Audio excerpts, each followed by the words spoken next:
اور اس کا 30 باب اس کی پہلی آیت سے ہم تلاوت کریں گے۔ کلام مقدس میں لکھا ہے، اور جب یہ سب باتیں یعنی برکت اور لعنت جن کو میں نے آج تیرے آگے رکھا ہے تجھ پر، اور تو ان قوموں کے بیچ جن میں خداوند تیرے خدا نے تجھ کو ہانک کر بھیج دیا ہو، ان کو پھر لاؤں گا، اور تو اور تیری اولاد دونوں خداوند اپنے خدا کی طرف پھریں گے، اور ان کو ان کی بات اور سب حکمات کے مطابق جو میں آج تجھ کو دیتا ہوں، اپنے سارے دل، اپنی ساری جان سے مان۔ تو خداوند تیرا خدا تیری آسیری کو پلٹ کر تجھ پر رحم کرے گا، اور پھر اگر تجھ کو سب قوموں میں سے جن میں خداوند تیرے خدا نے تجھے پرگندہ کیا ہے جمع کرے گا، اگر تیرے آوارہ ارد گرد انتہائی حصوں میں بھی ہوں تو وہاں سے بھی خداوند تیرا خدا تجھ کو جمع کرے گا اور لے آئے گا، اور خداوند تیرے خدا اس ملک میں تجھ کو لائے گا جس پر تیرے باپ دادا کا قبضہ تھا، اور تو اس کو اپنے قبضے میں لے گا۔ پھر وہ تجھ سے بھلائی کرے گا اور تیرے باپ دادا سے زیادہ تجھ کو بڑھائے گا۔ پاک کلام کا پڑھا سنا جانا ہم سب کے لیے باعث برکت ہو۔ خدا کے کلام میں جو حصہ ہم نے پڑھا، بحالی اور نجات اور برکت دینے کا موضوع ہے کہ خداوند تیرا خدا تجھے برکت دے گا اگر تو اپنے دل سے، اپنی جان سے اپنے خدا سے محبت کرے گا، اور جن باتوں کا ذکر تجھ سے خداوند تیرے خدا نے کیا، وہ کہتا ہے کہ دونوں راہیں میں نے تیرے آگے رکھ دی ہیں، اب لعنت کا راستہ بھی ہے، اگر تو میرے حکموں پر نہیں چلتا تو لعنت ہوگی تیرے گھر پر، تیرے چوپاؤں پر،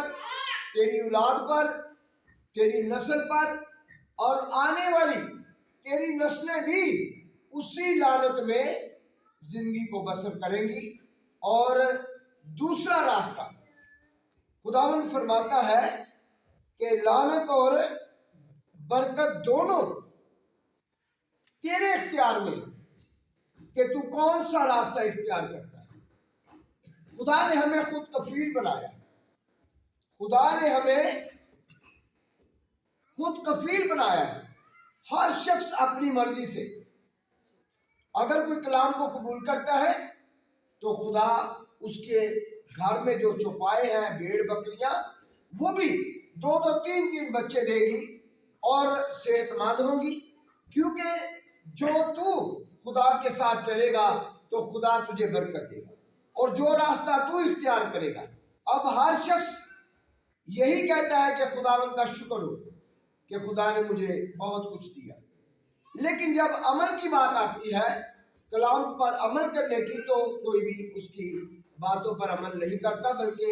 اپنے اس اختیار کو استعمال کرتا ہے جو اس کی مرضی۔